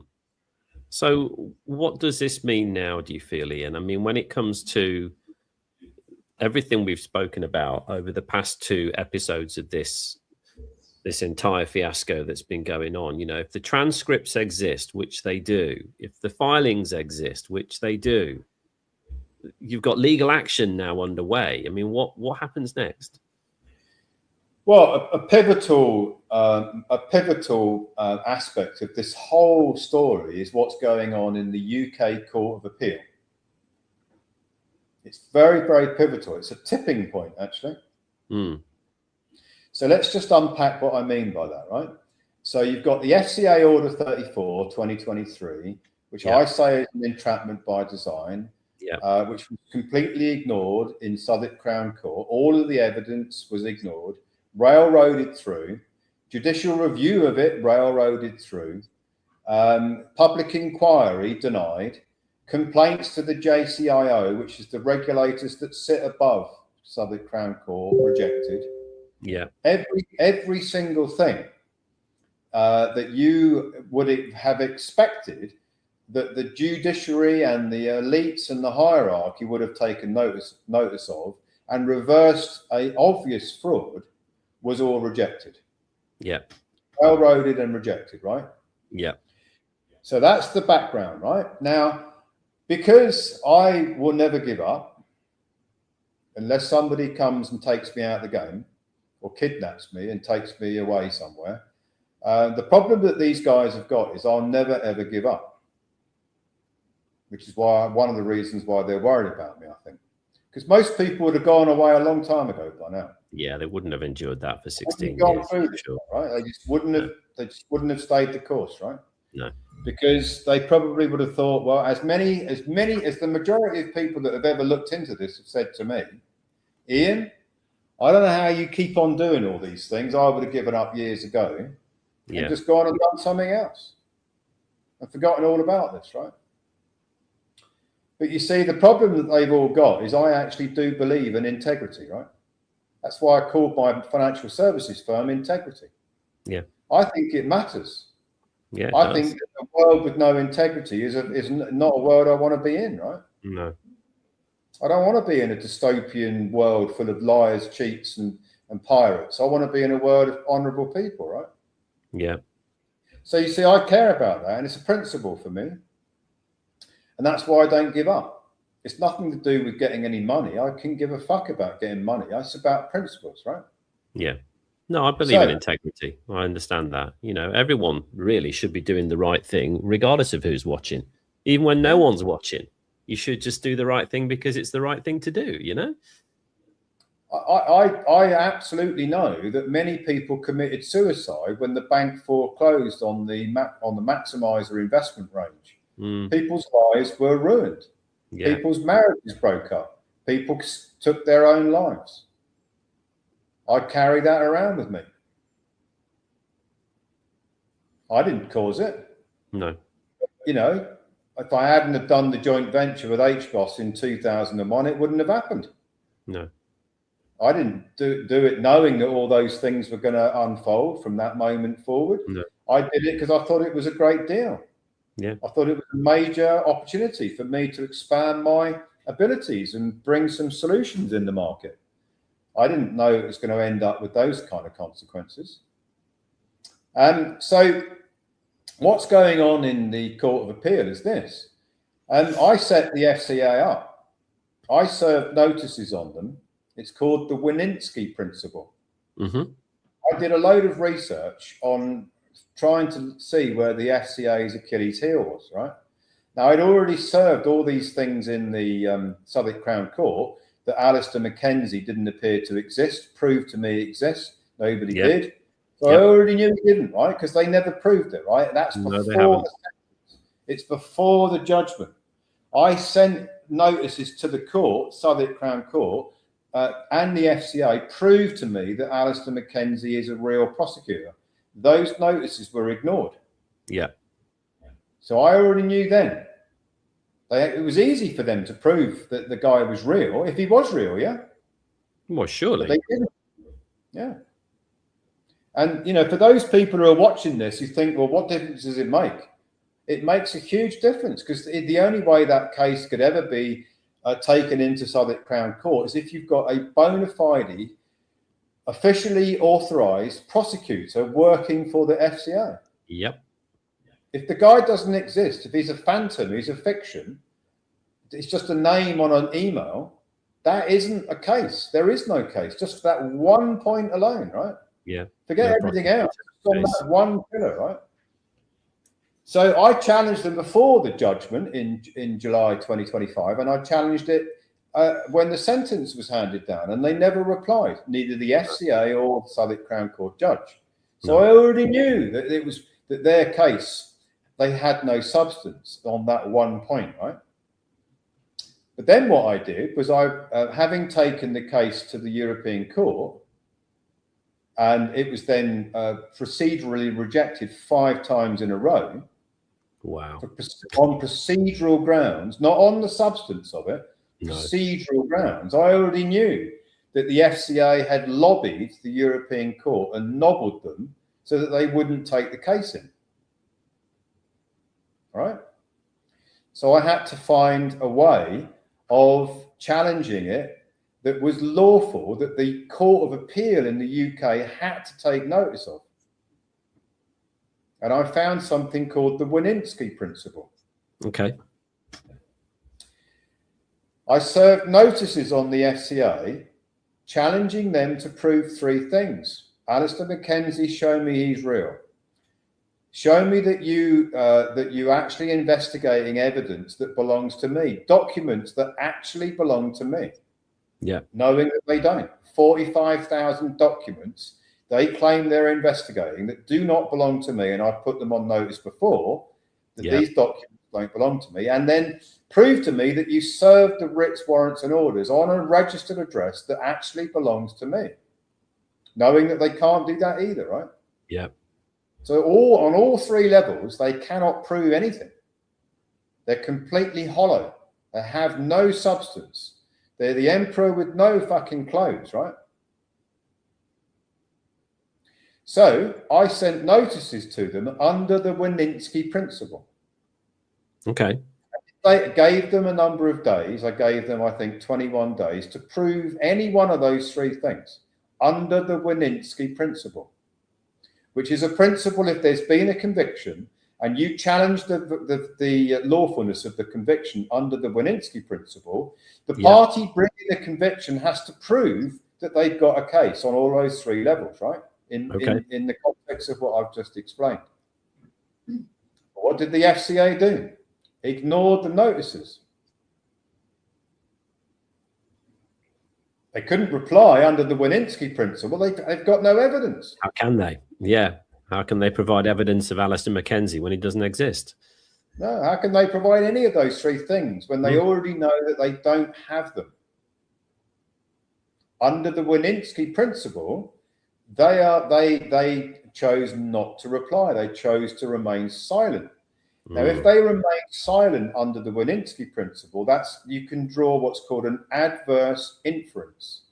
Okay. So this isn't, people in the street won't have a clue what we're talking about. But if you're a judge and you understand the law and you understand the Wininski principle, you will know that if the party that is being set to prove those three things, i.e. the FCA, doesn't prove them, you can draw an adverse inference, meaning there is a negativity about that. They've been given a challenge, they haven't risen to it, therefore there must be some weakness in their side of the argument, right? That's an adverse inference in the law, right? So we then get to the early part of January 2026, I should say, and the Court of Appeal reject the case that I had served there. This is the highest court in England, right? In England, you can't go any higher, right? No. They reject the case on procedural grounds, the same as the European Court, on procedural grounds, right? Okay. Their excuse was that Iain Clifford was not a qualified lawyer and therefore could not submit the case because the case needed to be submitted by a qualified lawyer. Right. So what happened to being able to represent yourself then? Well, the procedural grounds were bullshit.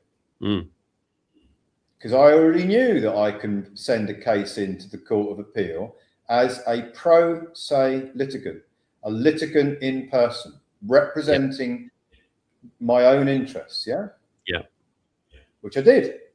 So I complained to the Court of Appeal that their procedural grounds to reject the case were unlawful. Okay. And it hadn't been rejected by a judge. It had been rejected by a clerk, not a judge. Okay. They used a clerk to reject the case. If the case is going to be rejected, it has to be rejected by a judge. They tried sneakily to reject it from a clerk, thinking that I wouldn't realise and I would go away. But I didn't go away. So where are we now with that?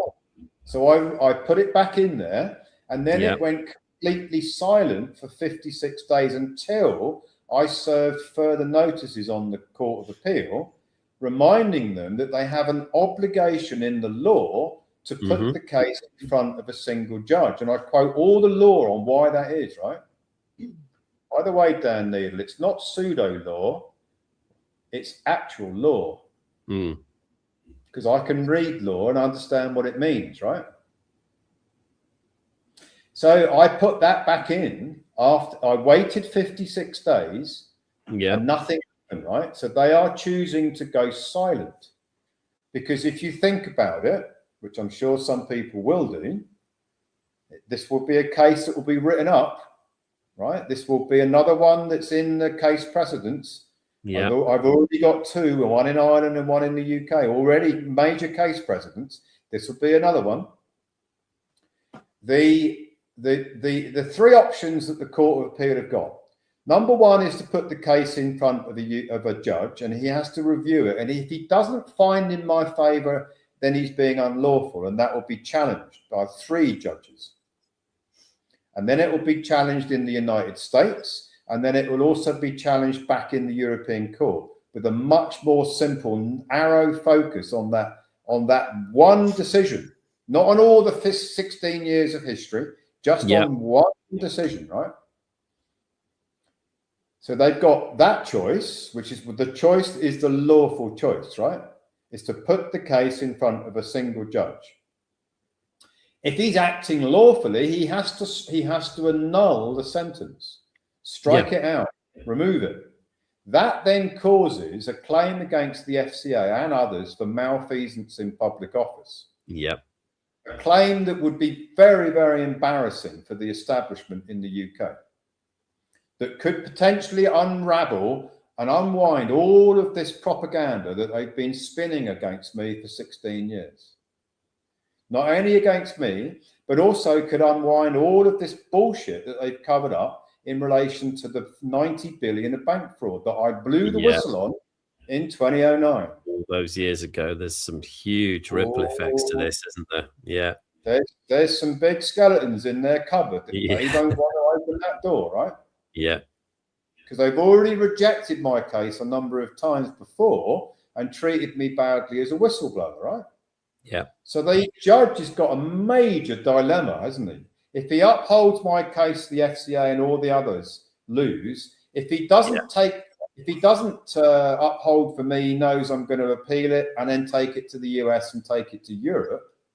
So what's his choice? He's got choices to uphold it, choices to reject it, or choices to do nothing. So what choice has he gone for? Do nothing. Nothing, I would imagine. Yeah. Which is exactly what's going on at the moment. As we are now, nothing's going on, right? Yeah. But I got news for the Court of Appeal, is that up until this Friday, if still nothing goes on, then I'm going to file in the US and I'm going to file in Europe.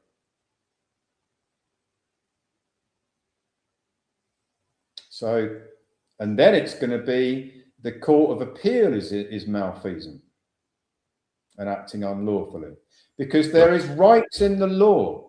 Everybody has the right of a trial. Everybody has the right to put their case. If they've been convicted, a fair trial, of a 12-month custodial sentence, which is where I am at the moment. Right? If I hadn't have been ahead of the game and come to Indonesia and then come to North Cyprus, I wouldn't even be doing this right now. I'd be locked in a cell for 23 hours a day with no computer and no lawyers. So that was their plan. But I've thwarted their plan because I already knew that was their plan from the beginning. You've got to know your enemy. If you're going to win a war, you might lose a few battles along the way, but if you're going to win the war, you've got to know your enemy.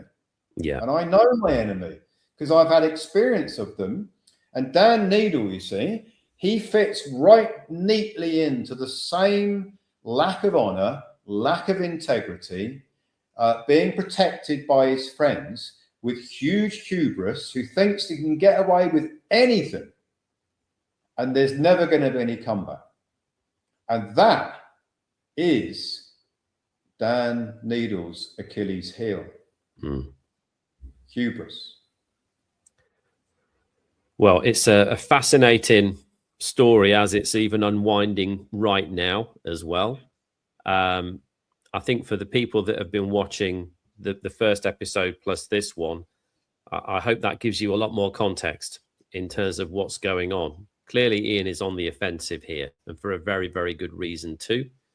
So, Iain, I appreciate you coming on board again and just sort of walking us through what's been going on more recently. Lack of response from Dan and from the courts and everything else in between. I mean, in terms of final thoughts, people watching this, trying to make sense of it all, what would be your sort of concluding words to those people? Well, I've got three things to say, and I'll say them quickly, right? The first thing is the truth always wins in the end. Yeah. And if we don't believe that, then we might as well just give up now. I mean, Stop go now. And get, just give up, Because if the truth never wins in the end, then what's the point of doing anything? Right. If the darkness is always going to win, what's the point, right? Yeah. So I believe join them, as they say. You might as well, hadn't you? And I was offered to join them. If you remember, I was offered to join them and I chose not to. And then look at the consequences of not joining up with them, right? I could have easily joined them, and I wouldn't be sitting here having this interview now if I had done. Who knows where I would have been if I had joined up with them, right? But So that's the first thing. The truth always wins in the end. And I firmly believe in that, right? Because if you don't believe in that, what is the point of anything? Yeah. If you want to live in a world of lies and deceptions and pirates and you know, and deception and all that kind of thing, then good luck to you. But I don't want to live in that world. I want to avoid that stuff. I want to live in the truth, right? Because the truth is very important to me, right? And that's the first thought. The second thought is that the membership of the Republic of Old Souls, I believe, would be quite upset if they came and took me away. Yeah. And I carry the burden. It's not really a burden because it's not, that's the wrong word. I don't carry a burden. I carry a responsibility to deliver to those who've trusted me. Yeah. Because when someone trusts me, I don't let them down. It's not in my character to do that. I actually do care about what other people get out of this, right? Yeah. I know. I care more about that than I care about what I get out of it, which is very unusual because most people only care about what they get. I've never been like that. And there's a very deep spiritual reason for that, because we're all one. So how can you not care about others when they are you? Yeah. And the third thing the third part of this is that there is at the moment a massive spiritual battle going on. This war, everything that's going on, there's a huge spiritual battle going on between the light and the dark. Mm. And if you look into history, if you believe anything in history, which most of it is bullshit, there are tipping points in history that take things down a pathway. There's a tipping point, a crossroads. Things go in one direction or another. I believe that this battle, this war that is coming to a head right now, is a tipping point. Mm-hmm. It might not be a tipping point for everybody. I'm not suggesting it's everybody's tipping point, but it's definitely a tipping point for those who've joined the Republic of Old Souls. Because those guys have joined and stayed with us because they resonate on the same frequency that we're on, that you're on, Andy, that I'm on, that everybody's internally working away at this. Yeah. We're on this frequency, and for us, it's a tipping point, yeah? So we ain't gonna lose, feel it for sure. I think that things have gotten incredibly difficult over the past few months. I think that everyone's feeling it. Everyone's feeling it. And I'm not just talking about feeling stressed or feeling under pressure. I think everyone's feeling it spiritually, emotionally. There's a lot going on right now, that some of which you can't put your finger on, you can't explain, but there's definitely a big shift that is about to take place for sure. The light needs a victory. Yeah. The darkness is getting too many wins.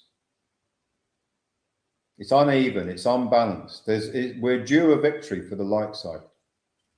And if this is it, and the people who care about what Republic of Old Souls celebrate a victory against the darkness, then maybe that's the tipping point that will bring a huge numbers of others that are seeking that truth and that frequency of integrity, honor, and doing it the right way and doing it for the benefit of the group and the community.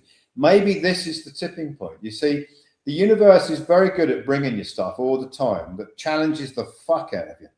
Yeah. But it does it for a reason.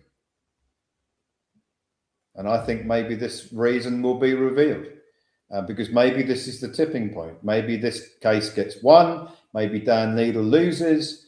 It's not about the money. I mean, the money is important for the building of the community, right? And building of the freedom.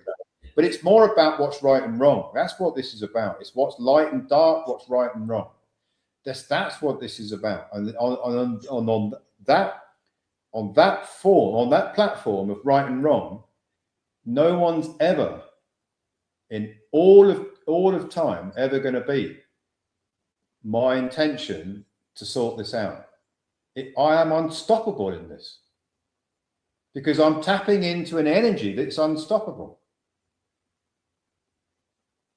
Not me, not the physical man that you're looking at. I'm tapping into an energy that is unstoppable, that wants to win us. Yeah. Yeah. Very powerful. And that is within the organization as well. You know, I feel it. My wife and I feel it definitely. And I hope that you that are watching this are beginning to understand the bigger picture here behind what we're doing. You know, we have spoken about it, but a lot of people get lost in the financial side of what we're doing here, the recruitment. And we get it. We understand that that is part and parcel of this, but it's so much bigger than that. It really is. Recruitment's going to mean nothing. Sooner or later, recruitment's going to mean absolutely nothing because it's not going to give you a life of freedom. It's having the right infrastructure that's going to give you a life of freedom. And I know that this is something that you've been battling for years against the cabal for the last 16 years, but it's not just battling against, you know, Order 2023. It's battling against everything else that's coming, isn't it?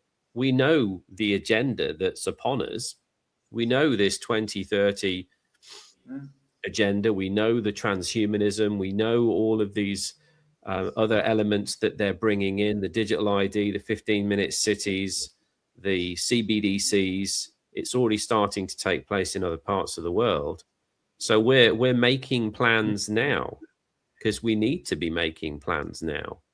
Otherwise, it's going to be too late. So if you think that recruitment's going to save you, think again. Recruitment is a vehicle to at least get you maybe out of a bit of a hole or get you positioned financially where you can start to use that currency wisely. But if you choose not to use it wisely and think that you can just frivolously spend and recoup year on year on year in that endless cycle, you're going to reach a point where you're not going to be able to do that anymore. And then what are you going to do? Yeah. It's a war. It's a war for freedom. That's what the war is about. That's what this is really about. It's a war to keep some freedom and to expand freedom. That's the war. And that's why I do this 7 days a week, because I'm not going to be spending 7 days a week working on a business to earn some money. I can earn money and I could do an hour a day and earn more money than anybody could dream of. I'm not doing it for the money. I'm doing it for freedom. That's why I've got so much energy and passion for it, because I know what it's like not to have your freedom, right? Yeah, clearly. I've lived through it for a long time. So I have experience of what it feels like, and it's only partially what that they've done to constrain me. But if you multiply that up by what's coming, why would anybody want to put up with that? It's freedom. That's the passion. That's the energy behind this. Well, I hope people can start to feel that, and I hope for you, if you're new to this and you're watching, I hope you resonate with that as well, because that's exactly what the Republic of Old Souls is about. It's about creating a pathway to freedom from where you're at to where you ideally want to be. It starts with financial abundance, yes, but ultimately we're talking about freedom from the problems that we see in the world, having freedom to be able to make your own choices when it comes to what you eat, when it comes to your health, when it comes to how you live, when it comes to how you travel. So many different areas that we want to make sure people have the ability to make those choices wisely and freely. So Iain, again, thank you for jumping on, walking us through what we've been looking at today. I mean, this clearly kind of takes this conversation over to another level. I feel it's gone from theory and debate into evidence, process, legal action as well. So I love the fact that you're on the offensive with this. And as always, we encourage anybody that's watching this, look at the information, ask intelligent questions, do some real research, deeply examine the context and the facts that are out there before jumping to conclusions based on surface narrative. So I appreciate you all for joining us. I hope you've enjoyed today's episode. Have an amazing day. And as usual, we will see you, no doubt, back here sometime soon for the next one. Bye for now, guys. Bye for now.